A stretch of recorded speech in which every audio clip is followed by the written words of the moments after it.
دوستان عزیز، در قسمت قبل جزئیات خانه رو براتون گفتم. در این قسمت براتون گفتم که این خانه چیزی هلوش 1.5 ماه طول میکشه تا آماده بشه. خب این خیلی خوبه در 1.5 ماه، چون خانه های آپارتمانی تقریبا 2 سال طول میکشه. یه پروژه ساختمانی چیزی هلوش 2 سال طول میکشه تا او خانه ساخته شه و بتونید داخلش زندگی کنید. اینجوری در 1.5 ماه ساخته میشه. خب پولی طرف خیلی کمتر میخوابه، خوابی پول خیلی کم میشه. طرف که یک ساختمان میسازه توی قیمت نهاییش هزینه خوابی پول خود 100% حساب میکنند سازنده ها، ولی وقتی در 1.5 ماه ساخته بشه خب خوابی پول خیلی کمتر هست. اینجا 2 مسئله دیگه هم داریم خب خیلی مهمه. اولی که اکیپ‌های کاری نباید بیکار بشن. طرفی که اینجا مثلا امروز ستون ریزی داره، بتونه ستون مثلا داره میگم امروز میریزه، کاری فرداش باید آماده باشه، کاری پس فرداش هم باید آماده باشه که بدونه که چی کار کنه و کار این با ناظر هست. این ناظر اینجا خیلی مهمه چون کیفیت کار و همه چیز دیسته‌ایه. هر خانه باید یک شناسنامه داشته باشه، از خود شناسنامه داشته باشه که آقا این خانه را گود برداریش کدوم اکیپ انجام داد، بتون ریزیش ها کدوم اکیپ انجام داد، ستون ریزیش ها کدوم اکیپ انجام داد. اینجوری دیگه اگه فردا روزی هم مشکل پیش آمد این اکیپ ها هستند، این اکیپ ها باید پاسخگو باشند و نباید حقوق اینا پرداخت بشه تا 40 روز. تا 40 روز نباید حقوق پرداخت بشه، حقوق اولیه، چون ممکنه فردا روز مشکلی پیش بیاد. اگر حقوق اینا گیر نباشه خب اینا همینجوری میرن، ولی اگر 40 روز حقوقشان ندی، 40 روز اول کاریشان را حقوقشان ندی، بعد از او حقوقشان در سر موقت پرداخت کنی، ولی 40 روز حقوقشان گیر بندازی. اینها به خاطر پول خودشان شده کار خود درست انجام میدن و حقوق هر خانه را زمانی واریز میشه که هم این ناظر تایید کنه، هم یک ناظر اصلی دیگه بیاد تمام خانه را یک چک دیگه انجام بده، از سیم کشی، لوله کشی، دیوار کشی انجام بده تا خدای نکرده مشکلی پیش نیاد و هر دو ناظر باید پاسخگو باشن. با خاطر امضی میگم که حقوق اینا باید پرداخت نشن. 40 روز 1 ماهشان حقوقشان دو بدن که یا یه مسئولیت پذیریشون بیشتر شن. خب اینجوری با این چیزی که من گفتم 2 مشکل حل شد. یک مشکل خانه، یک مشکل بیکاری، چون هزاران اکیپ در کار میشن. هزاران اکیپ خیلی شغل میشه. شما اگر در سال 1 میلیون خانه جور کنید چیزی هول و هوش حداقل 500,000 شغله به طور مستقیم. خب کشور 500,000 تا شغل برای کشوری مثل افغانستان خیلی شغله. 500,000 نفر میتونن سر کار شند توی بخش آرماتور بندی، ستون ریزی، قالب بندی، گود برداری، حمل و نقل، نمیدونم توی کارخانه‌های سیمان، توی کارخانه‌های میلگر، سیخ گل، تمام اینها سر کار میشن. 500,000 فرصت شغلی جدید در افغانستان ایجاد میشه و این شغلیه که هر سال تکرار میشه، چون جمعیت ما هر سال به این خانه لازم داره. هر سال ما 1 میلیون خانه لازم داریم و این خیلی برای آینده افغانستان خیلی خوبه. الان میرسیم به قیمت، یکی از فاکتورهای خیلی مهم. شما اگه برید خانه ویلایی را امروز در هر ولایت افغانستان نگاه کنید، کمتر از 30 تا 40,000 دلار نیست. این خانه که بخواید بخرید کمتر از 30 تا 40,000 دلار نیست. خب این خانه چقدر در میاد؟ تازه او خانه روی استاندارد نیه، روی اصول نیه، کت پخسه و گیل و خودتان میدونید چه جوریه دیگه. خیابانش مشخص نیه، روی نقشه کشی نیست، ولی همه چیز روی استاندارده. ناظر بالای سر ازی بوده، از هیچ جای ازی نمیشه مثلا کم کرد. خب ما برای این پروژه گفتم ما هلوش مکیانچون که حساب کنیم 40 متر مکعب بتون لازم داریم. چیز هلوش $1000 هزینه سیمان، موسع و غیره میشه برای بتون مواد اولیش. 5 تن سیخ گل لازم داریم که او چیز هلوش $2000 میشه. 3800 تا بلوک لازم داریم، این هم هلوش $1000 میشه. یه $1000 دیگه برای چون دیوار کشی برای دیوارا سیمان میخوایم، ماسه میخوایم، پنجره میخواد، درب میخواد، گچ میخواد، یه $1000 دیگه اینجی در کار میشه. هزینه کارگر و ناظر چیزی هلوش $1500 میشه. چرا شما بگید این هزینه خیلی کمه؟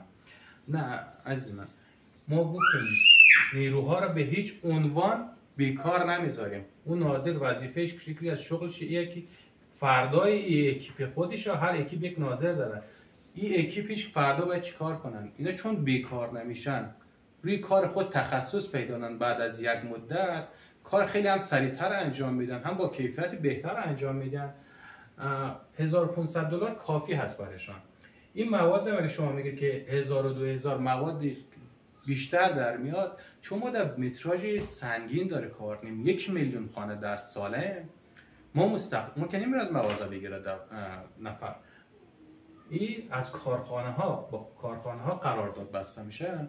این مقدار پولی که من گفتم کافی هست دیگه. نمیری سیمان از مغازه بگیری، سیمان وقتی که پروژه سنگین هست از خود کارخانه میخرن. حتی خود دولت هم میتونه کارخانه داشته باشه، از کارخانه خود استفاده کنه که سودیون هم تو جیب خودشان بره. خب یه $1500 دیگه ما میذاریم برای لوازم ضروری خانه. لوازم ضروری خانه مثل قاشق، چنگال، یه لباسشویی ساده، یه موکتی ساده برای کف خانه.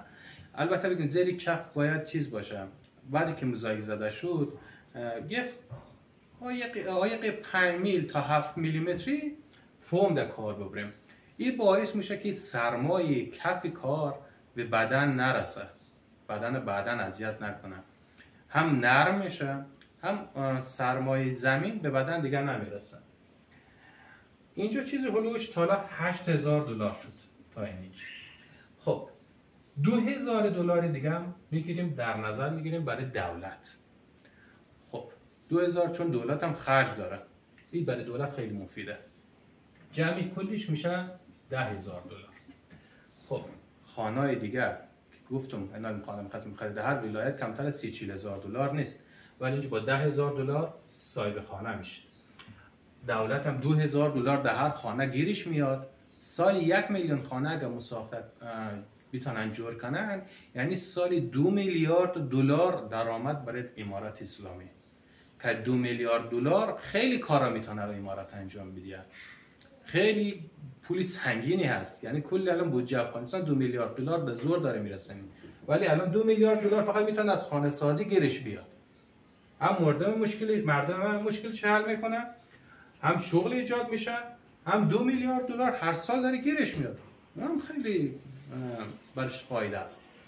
خب خیلی نفرها $10,000 دارند. خب اونا که میخرن مشکلی ندارن. اونایی که $10,000 ندارن، $5,000 دارند، نصف پول دارند.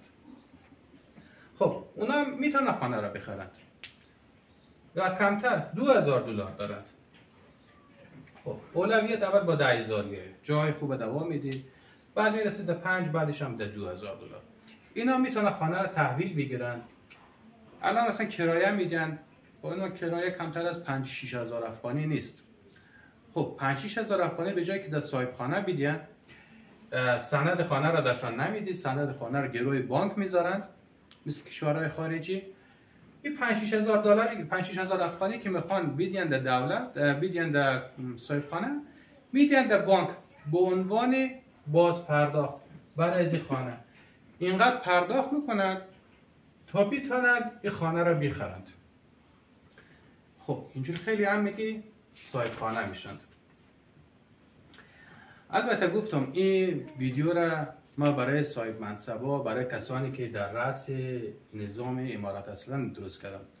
هم این ویدیو را توی یوتیوب میذارم، هم توی اینستاگرام میذارم، چون خودم دسترسی بهشون ندارم. واقعیتش ما داخل ایران هستیم. کسانی که میبینند لطف کنند بهشان نشان بدین، چون این 3 تا مشکل خیلی بزرگ در افغانستان حل میکنه. مشکل بیکاری، مشکل مسکن، بودجه دولت خیلی در نفع افغانستان هست. کسایی که منو میشناسند میدونن ما آدمی هستم که دستم به دهن میرسه. گفته ایرانیا بعضی روزگارمان خوب است. ما این ویدیو را نه برای فالوور درست کردیم، نه برای لایک گرفتن درست کردیم، نه برای مشهور شدن این ویدیو را درستش کردیم. دیده خیلی ساده براتون داره توضیح میده.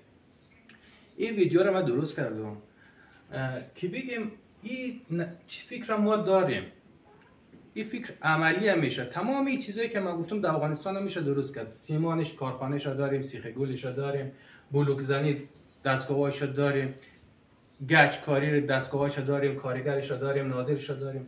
فقط یک چیز میخواد، مدیریت میخواد. کسایی که توی امارات اسلامی هستن تا جایی که من میدونم انسان‌های خیلی خوبی هستن. خیلی هایشان فقط چون تحصیل ندارن، فکرشون ندارن، نمیدونن میتونن کاری خوب انجام بدن، ولی خب نمیدونن باید چیکار کنن. من این فکر دارم اگه کسی ویدیو را دید درشان نشان میده، ما نه چیزی میخوایم نه چیزی، فقط همین مشکل مردممون حل شه. چون در این شغل 500,000 نفر سر کار میشن. خیلی خانواده ها مشکلشان کار است، مشکلشان مسکن است که میرن. وقتی بیتونه این 2 تا مشکل حل شه، خیلی کمک در افغانستان میشه. بیشتر از این وقتتان نمیگیرم. موفق و پیروز باشید. به امید آرزوی افغانستان آباد. وقت خوش.